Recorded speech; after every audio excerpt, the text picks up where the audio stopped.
La Universidad Dr. Rafael Belloso Chacín presenta.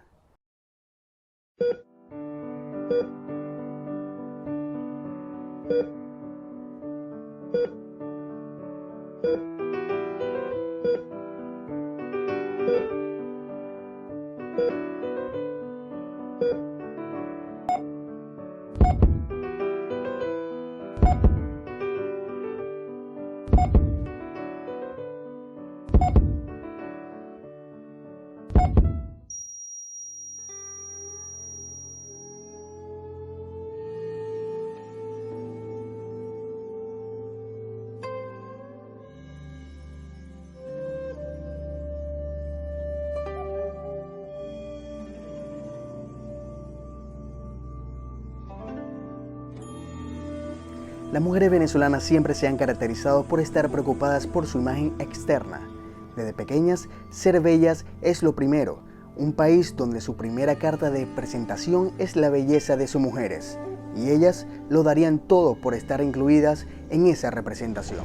La dismorfia corporal es un trastorno psicológico que se presenta principalmente en mujeres jóvenes, donde su obsesión por ser estéticamente perfectas se somete a múltiples procedimientos que son perjudiciales para su salud. La distorsión que tienen de su imagen juega un papel psicológico importantísimo para determinar este trastorno que crece cada vez más de manera alarmante entre el público juvenil y adulto. Bueno, para mí la dismorfia es básicamente aquella persona o individuo que está desconforme con su cuerpo o con alguna parte de su cuerpo, y eso pues causa un malestar clínicamente significativo, como podríamos decir nosotros los psicólogos. La búsqueda de la perfección externa se atribuye a la sociedad. Los estereotipos creados a nivel de imagen y publicidad, e incluso en la crianza desde la niñez, obedecen a una conducta aprendida que con el tiempo puede convertirse en una obsesión. En el hombre caucásico existe un patrón de belleza, en el hombre europeo existe un factor de belleza, en el hombre o la mujer oriental existe un factor específico de belleza. Entonces, todas aquellas alteraciones con la cual el paciente no se siente bien consigo mismo son aquellas alteraciones que hemos catalogado como dismorfia corporal. La mujer maravina actualmente se preocupa mucho más por su imagen que en épocas anteriores, desde cambios alimenticios, rutinas interminables en el gimnasio y múltiples tratamientos estéticos y quirúrgicos para retrasar el envejecimiento y no aceptarla como algo natural. Por otra parte, al referirnos a procedimientos estéticos, podríamos decir que han sido los más buscados por las féminas que padecen este trastorno, que al convertir sus intervenciones estéticas en adicción, con el tiempo se puede notar la pérdida de sus facciones naturales. Muchas de ellas, desesperadas por su apariencia, acuden desde la búsqueda en internet hasta en estética clandestinas, ya que estas opciones son una de las vías más accesibles y en su mayoría sin ningún tipo de restricción, dejando a un lado las consecuencias, las cuales generalmente son brutales. En la próxima parte, la doctora Carla Domínguez nos habla de los síntomas que presentan estas personas con dismorfia corporal. Esto es belleza u obsesión. Si ellos hacen alguna práctica de este tipo y les queda mal, pues es como un círculo vicioso, va a haber mayor depresión, mayor ansiedad.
Nuestra esteticista experta, Carla Domínguez nos hablará en profundidad sobre algunos indicios, consecuencias y experiencias, los cuales con su ética y profesionalismo han tenido que sobrellevar.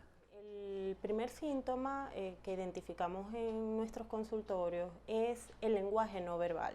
Es una paciente que manifiesta ansiedad desde el momento en que entra, sencillamente porque la consulta se retrasó 2 minutos, ¿okay? Y esto le genera mucho estrés. Ya eso lo logramos identificar en el momento en que se sientan frente a nosotros. Otro dato clínico muy importante es que comienzan a hablar de manera rápida, a una velocidad mucho mayor, y que además presentan muchos motivos de consulta en el mismo momento, ¿no? Aun cuando tú ves objetivamente que no es así, que es una paciente sumamente joven o una paciente ya con una adultez mayor, pero que necesita muchas cosas a la vez.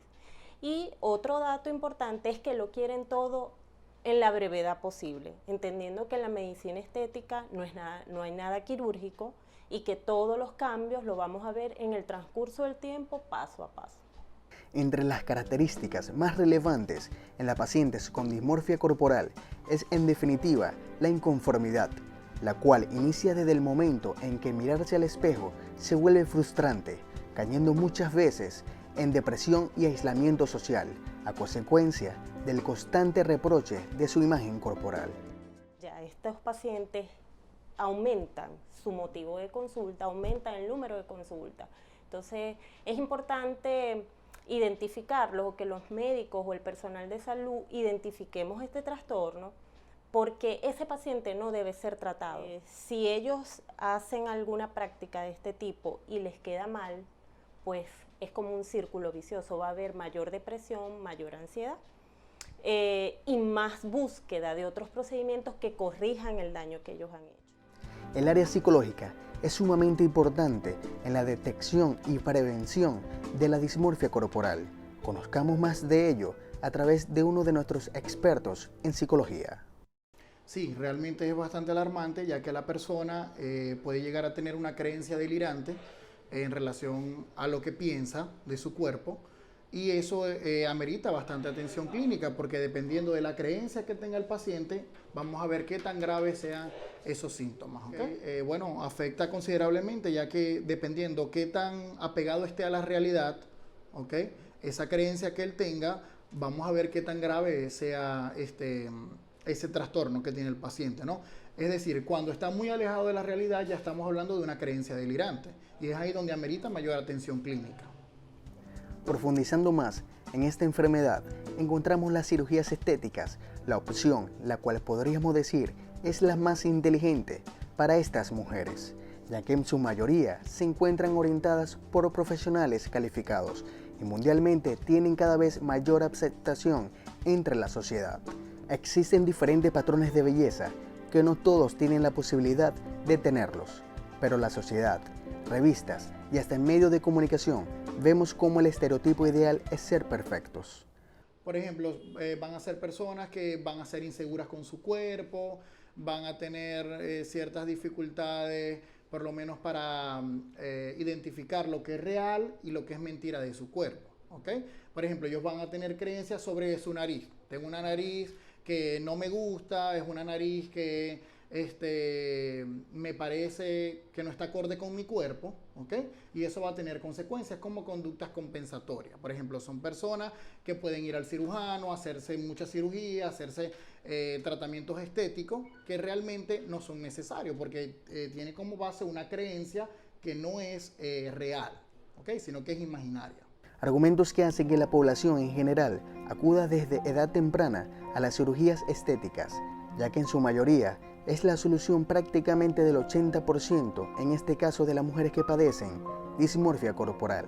Profundizando un poco más en esta información, encontramos la opinión y experiencia de nuestro especialista en cirugía plástica y estética, el doctor Daniel Vivas. Hay casos extremos en los cuales los pacientes hasta piensan en quitarse la vida porque su trastorno físico, al sentirse rechazados de alguna manera por la parte social, ellos generan una angustia interior que puede traer como consecuencia este tipo de problemas, que afortunadamente no es la generalidad, pero la preocupación por verse bien crea incluso hasta personas que van o acuden a una consulta de cirugía plástica y quieren que se le practique infinidad de procedimientos quirúrgicos o múltiples procedimientos quirúrgicos, y en este extremo podemos ejemplarizar pacientes que quieren hacerse al mismo tiempo prótesis de mama, dermolipectomía, liposucción o rejuvenecimiento facial. Consultan generalmente muchos especialistas o tienen ciertas dudas en los procedimientos quirúrgicos. Son pacientes que tienen una imagen importada de cosas de revistas en las cuales ellas quieren verse o ellos quieren verse, porque los dos géneros, el género masculino y el género femenino, también se pueden ver afectados con este tipo de problemas. Entonces buscan patrones específicos de revistas o de películas o de... En el próximo segmento, pacientes con dismorfia corporal dan testimonios de lo duro que ha sido padecer de este trastorno, pasando de buscar la belleza a obsesión.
Las pacientes con dismorfia corporal hablan de su experiencia ante la realidad de padecer este trastorno.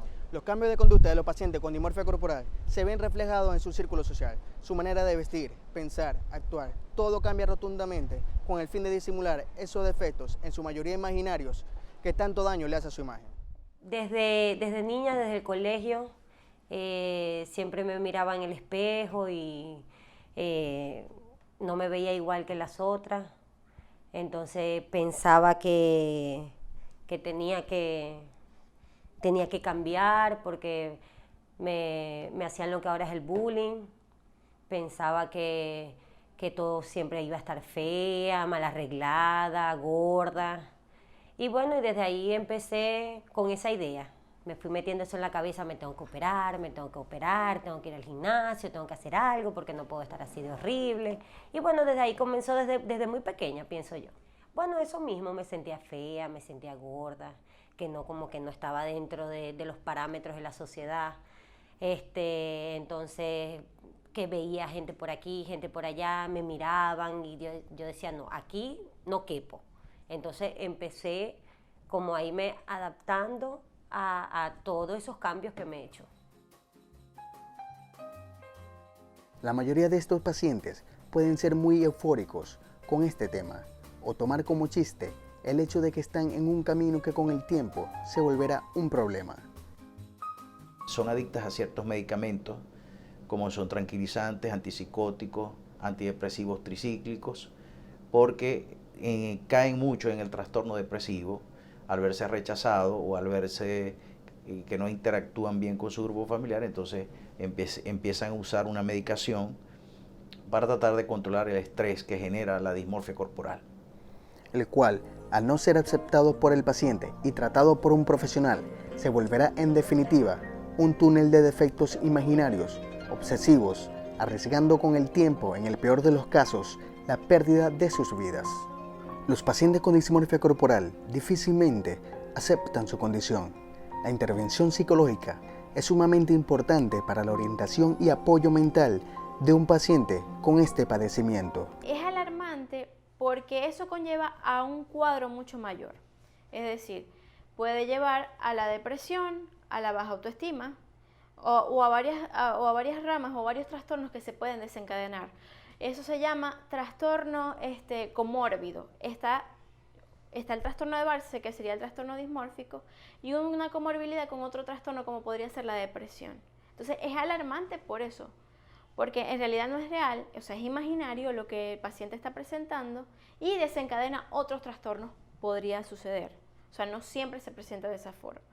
Entonces los pacientes, al ver este defecto que es imaginario, porque realmente no es tan grave como lo piensan, porque es una distorsión de pensamiento, van a acudir al gimnasio porque quieren adelgazar o porque quieren engordar, o van a ir a la cirugía, que es riesgosa, que no necesariamente ellos deben pasar por ese procedimiento, o a consumir medicamentos que no están prescritos porque van a hacer que aumente la masa muscular o porque adelgacen, o para que les elimine el acné, o van a ir a las estéticas, o van a ir a varias series de lugares con tal de disminuir esto que ellos ven como grave, porque puede presentarse uno o pueden presentarse varias distorsiones de pensamiento.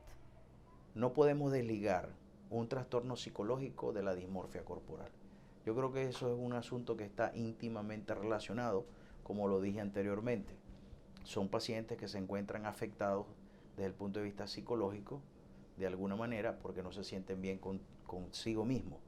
Entonces, por otro lado, el trastorno dismórfico corporal también puede evidenciarse en la obsesión por tener un abdomen perfecto, unas piernas perfectas, que se obtienen mediante una jornada excesiva de ejercicios.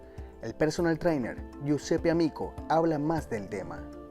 Es cuando entrenas intensamente por 1 hora, te exiges al máximo y al finalizar tu sesión de entrenamiento es como si no hubieses hecho ningún tipo de entrenamiento. 1 hora, 20 minutos, 3 veces a la semana mínimo y un máximo de 5 veces por semana. Bueno, ahora en este mundo fitness he cambiado el bisturí por las pastillas. He cambiado el bisturí por las pastillas porque ahora tomo millones de pastillas de lo que el entrenador me diga, yo voy, las compro y me las pongo. Pero sí, he cambiado el fitness por el quirófano. Muchas de estas patologías inician desde la adolescencia, donde el paciente siente que ha sido la etapa más sufrida, la cual tal vez por un largo tiempo han llevado en silencio. Bueno, mi primera operación fue a los 17 años, porque terminamos el colegio, nos íbamos de viaje de graduación a Punta Cana, y ese fue el regalo, además del viaje, que todo el mundo pidió, las lolas para el viaje, y yo no las tenía todavía. Y de ahí vino mi primera operación. He hecho 6 operaciones, me he operado 2 veces los senos, me he hecho 3 lipos y 1 vez el pompi. Al principio mi mamá estaba de acuerdo, pero yo quise llevar las cosas con otro ritmo, y comenzó como que a ponerse brava porque yo le quería llevar la contraria. Ella me decía que me esperara un poquito más, yo decía que no, que yo quería mis lolas antes del viaje. Me volví loca, yo decía o son las lolas o nada.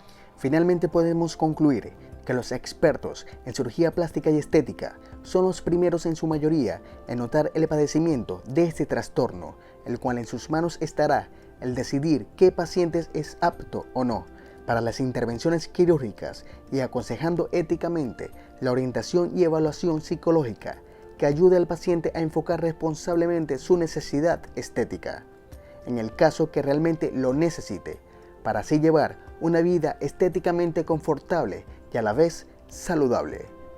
Amarse a sí mismo es reconocer y elogiarse verbalmente, es aprobar totalmente las acciones propias, estar segura de su cuerpo, su imagen externa, admirar la belleza propia, amarse como Dios nos creó. Soy Jordi Balbuena y esto fue Belleza u Obsesión.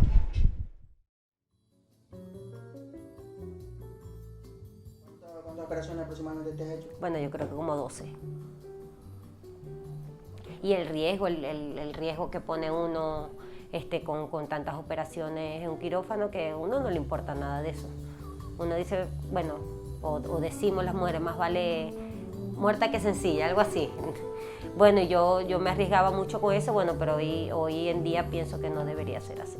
¿Siente la necesidad de seguir operando? Por ahora, por ahora no. Bueno, mi papá me dejó de hablar 2 años y medio, fue mi primera operación. Y se enteró porque mi tío es cardiólogo y para mis exámenes solamente me faltaba el tele de tórax. Por supuesto, yo estaba haciendo todo sin el consentimiento de mi mamá, porque mi mamá me dijo que no era cuando yo decía, sino cuando ella pensara que era el momento correcto. Entonces, lo único que me faltaba era el tele de tórax y yo decía, bueno, ahorrarme dinero significa llamar a mi tío, que mi tío me revise todo esto, que me haga el electro y pues ya, esto es una plata que yo me estoy ahorrando. Entonces yo le dije, tío, necesito que me hagas una valoración cardiovascular porque me voy a operar.